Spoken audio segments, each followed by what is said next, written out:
David, shooters are in a weird place right now. We've got Call of Duty creeping on Battlefield's large-scale modes again. We got Fortnite getting rid of building, which is kind of their thing. And we got Battlefield actually making changes 6 months later and admitting their heroes weren't such a great idea. But we'll see if that could save the franchise or what else they can do next. So let's talk about how odd everything is, what's going on right now. There's been some recent changes in the past couple of weeks. And, you know, where we think we're going next. Let's start with Battlefield. I was out when Season 1 got delayed. Like, for me, that was the deal breaker. I was actually not as upset with a lot of the things that other people were, but I understand people hated the specialists and the way they came away from the class system. But the minute Season 1 was delayed, it was like, how did you not have this in the can already? Like, what happened there? Yeah, no, it's funny you mentioned that because for me it was there was a bug on PC back, not too long. I mean, they put out an update. There was like an NVIDIA update and stuff because frame rates were so bad, even if you had a souped up PC, because I think it was running off of like your CPU instead of your graphics card. So everything was just being super bottlenecked. And there was a moment literally on Origin where I logged in and I couldn't move. You couldn't move at all. Like you couldn't even turn. And for me, I just threw my hands up. I was like, I'm out of here. Like, I can't. So that's the thing that's kind of baffling. And let me read you just some of these changes here. So Sure. Small theme changes to match the original trailer. The original trailer was gritty and the world was super clean. Shorter runs between bases. Fewer attack vehicles. So they're making fewer attack vehicles so there's less things killing you while you're running across it. Right. More mud, more cover. So like a summary is basically they're addressing a lot of community feedback around you're running too far distances between objectives and you're getting killed by too many things, so there's not enough cover while you're doing it. So do you think those changes are, I don't know, are we heading in the right direction? How do you feel about it? Yeah, I think so. I think the two main changes, so fewer vehicles and less distance, are kind of hand in hand. You know what I mean? Because if you just remove the vehicles from the call-in system, so you're dying less from cheap, campy, cheesy vehicles, but then you're stuck hoofing it from one sector to the other sector. And I think that whole like style of having these sectors be so spaced out was kind of a pain point for a lot of folks, especially on certain maps. Like off the top of my head, you had Orbital, which had this like long runway to the space shuttle. And I mean, that was just like, we don't talk about Orbital. I mean, it was a sniper's, dream, but it was so annoying, trying to get from one spot to the other. Half the time I would just, actually kill myself so I could reload in on the other side of the map faster than, trying to go on foot. So I think the shorter runs between the bases and having more transport vehicles for that is actually a fun change. I think that'd be really good. It's interesting too about them adding in more objectives that feel grittier. I think a lot of people have mentioned this, but it was surprisingly off-putting how different the game was from the trailers. Like we thought we were getting Modern Warfare 2019. That was kind of like our baseline, where we were going to get this gritty world and they were going to tell us stories with cutscenes in between seasons. And then you showed up in this like supposedly just ravished world, climate change ravished world. And it was like super, it looked like clean. Janitors had just like gone to town on every level. Like it looked way too clean. It looked way too ordinary. Now the other thing that they've been talking about, and apparently is going to be the next set of announcements, which might be next month, is they're trying to cram those specialists back down into classes. And they even at one point they were going to do a hero shooter. Where are we at on that? Oh my gosh. So yeah, I think with the the hero shooter that you mentioned is kind of funny. So, there was some reports that for their next Battlefield entry, they were considering supposedly doubling down on specialists, adding more heroes. And, the community feedback and all the response from the fan base clearly gave them that red flag when they were like, okay, this is actually an awful idea. Yeah, no, I think everybody just wants classes back. And we just want classes. We just want our operators. That's it. You know what's really interesting too is they didn't think through the classes enough. A very specific example is Sundance should have been countered by Boris, right? Like you think about it in terms of Overwatch, who counters who? Sundance flies, Boris has a turret that shoots things down. It was like such an obvious play counterplay. I think people also really want them to look different. So like put them in the factions so you know who you're looking at and like what they can do at any given time. And to top it all off, like just the icing on the cake, is somehow they put the shotgun bug back in the game from Battlefield 3. God. Now is this boss 12. Like a long time ago, I made a video where I was like, is Frostbite the problem? And it's laughable in the sense that Battlefield was built on Frostbite. It wouldn't exist without Frostbite. But after seeing Frostbite then be failed in its adaptation to so many other games like Mass Effect Andromeda, and seeing it still be a problem for the game it was designed for. Yeah, I think Frostbite is the problem. Like, I just think they need to like tear that whole engine down to the ground and just start again. I know that costs a lot of money, but like, I can't think of another solution right now. It seems to be outdated because how do these bugs keep slipping in left and right? And you know, again, when your most avid defenders are telling everyone, no, guys, it's okay. The game's supposed to be buggy at launch. They're gonna fix it later. Then you know, what are you doing, right? You got the chips kind of stacked against you at this point. So secretly, I kind of want to see what happens in season 1. I'm willing to come back and play a little bit, but it's lost most of the people. Most people won't come back. Right. Maybe if it goes free to play, but we'll just have to see. I understand that you're all gone, and that's the end of that. But it is interesting to see where their head's at. So let's talk about Fortnite now. It's really interesting. And like, you know, we don't show people behind the scenes too much at GameSpot, but a lot of times we just sit around talking about games. And David, I think you just the other day in a meeting were like, dude, Fortnite's killing it. Like they're still doing things that nobody else is doing.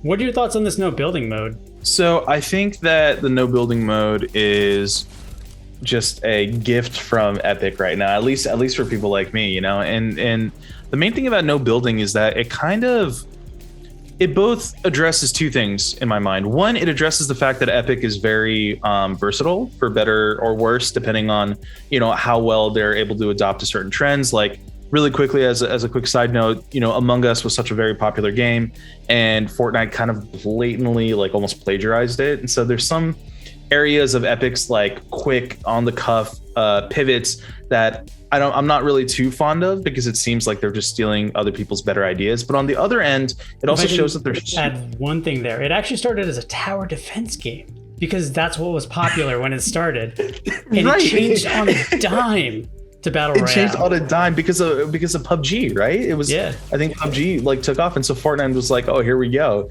Yeah, I mean, it's kind of like their MO, right? But at the same time, it also proves the fact that they always have their finger on the trigger, and they have another finger on the pulse, like at all times. And so I think one of the things that they've noticed is, you know, Fortnite's audience tends to skew very younger, right? You've got these cracked out kids that are making skyscrapers in like 2 to 3 seconds, and it just doesn't feel good, you know, doing your best, getting a couple of kills along the way, just to go in a one-on-one with some dude who playing on his lunch on the iPad and just like absolutely destroying you, right? And you know, you could be a good shot, but it doesn't matter, because in those final duels, it's the better builder wins usually, right? Having a no build zone, it kind of like evens the playing field a little bit, and it's like, all right, it's you, it's your gun, and it's your trigger finger, basically, you know, go. And so I really I really respect that, and I think, you know, they know too. Like, I mean, Epic knows that the feedback has been so positive. They seem to have kind of like rotated it into a permanent LTM, which is awesome. I took some quick notes for this conversation because I went back and played a bit. Time to kill is still very long compared to other Battle Royale games, which I think kind of makes it unique. So you actually have those firefights. They're not over in a flash. In Fortnite, you can carry down teammates, which is actually very forward-thinking. I think Battlefield was originally supposed to have that feature, and then it just never made it into the game. But it's so helpful to be able to carry somebody off of a ridge and revive them under cover.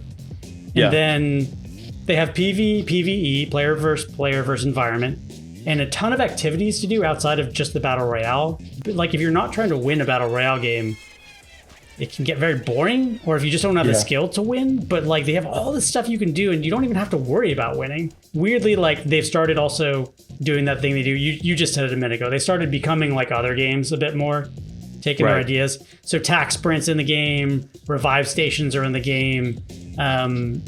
Ping, you could ping people after Apex kind of like, brought that up. There's also like vehicles and tanks now. So it's this trend of like games being their own thing and then kind of slowly walking it back over the years. But like Fortnite is just the great, like, I don't know how to put it. It just eats every other game. It can do what every other game can do, sometimes better, which is why I was actually going to save this for another part of the conversation. But like, this is why Hazard Zone is never going to work in Battlefield. It's because there's games like Fortnite and there's games like Call of Duty, which I think I want to talk about right now, that have these systems that are so adaptable, they can just do whatever Battlefield does. So like Warzone can just try Hazard Zone for a weekend without even thinking about it, right? So how do you compete against something like that? So Call of Duty is in a really good position right now. We were talking about this before. Warzone is very adaptable, although there's a lot of problems with it right now. But more importantly, Vanguard just dropped Arms Race, and Arms Race is really good. Arms Race is kind of like if you combine Conquest with like Obliteration from Battlefield. Obliteration being like, it's almost like a run the football kind of mode. So what happens in this mode is you drop on objectives, you capture those objectives, and then a ball drops on the field. And what you do is one team grabs the ball, they take it back to a base, and that base explodes. So that conquest point is gone. It like solves all of the problems in my mind that 128 player Conquest had in Battlefield, which is just either everything's like too wide open and you're running all over the place, or it's like too many people just channeled into one spot and there's no way for you to survive or have any say over the game. What Arms Race does that solves this problem is it starts diffuse, but then as conquest points get destroyed, then everybody gets channeled into these different places. And the flow is like variable. So sometimes you're attacking or defending a base. Sometimes you're making that end run behind to the other team to capture something. And sometimes you're fighting over what is the equivalent of like a bomb or a football. So I think Call of Duty still has it. Like, even though a lot of people are not going to play Vanguard because it's just kind of meh. I'll admit it. That would be, if my review of Vanguard would be that. It'd be, it's like, it's totally adequate. It's not bad. It's not great. It's just, it's fine. Like, it's totally fine. It's another COD. I don't hate it. I don't love it. It's just, I play it sometimes. So they're in a good position. They have these creative thoughts. Now, here's what just happened, though, with Warzone. Let's talk about the problems and sort of the next steps. Warzone was fantastic, and it was so successful that they tried to cram Cold War into it, and then they tried to cram Vanguard into it. And what they wound up doing was getting rid of Verdansk, the map, or just fundamentally changing time to kill in ways that just wasn't fun anymore. And what they've admitted now is they can't rotate maps the way Apex can, because the file sizes are just insane. You just can't do it. You can't cram that. They're like, at one point Modern Warfare was well over 200 gigs, and it's smaller. Yeah, now. It was like a whole hard drive, right? Like, so where they're at now is they need to rebuild this whole thing from the ground up with Modern Warfare 2 or whatever it's called. It's a sequel to Modern Warfare, that's confirmed. And they're building the whole thing from the ground up. So I kind of hope they wipe the slate clean and start over again. And they don't have this thing that happens where they have to cram every new Call of Duty game into Warzone, because it's leading to this problem. You cannot rotate maps. Yeah. File sizes are too big.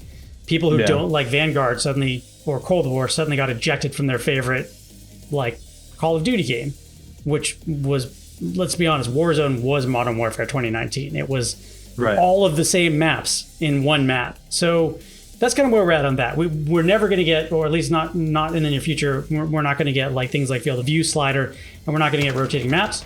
But all that could now happen with Modern Warfare 2. So it's exciting. We're in a decent place right now with Call of Duty. If people just have a little bit of patience, it'll be at the end of this year. All right, guys. So as you can see, shooters are in a really weird place right now.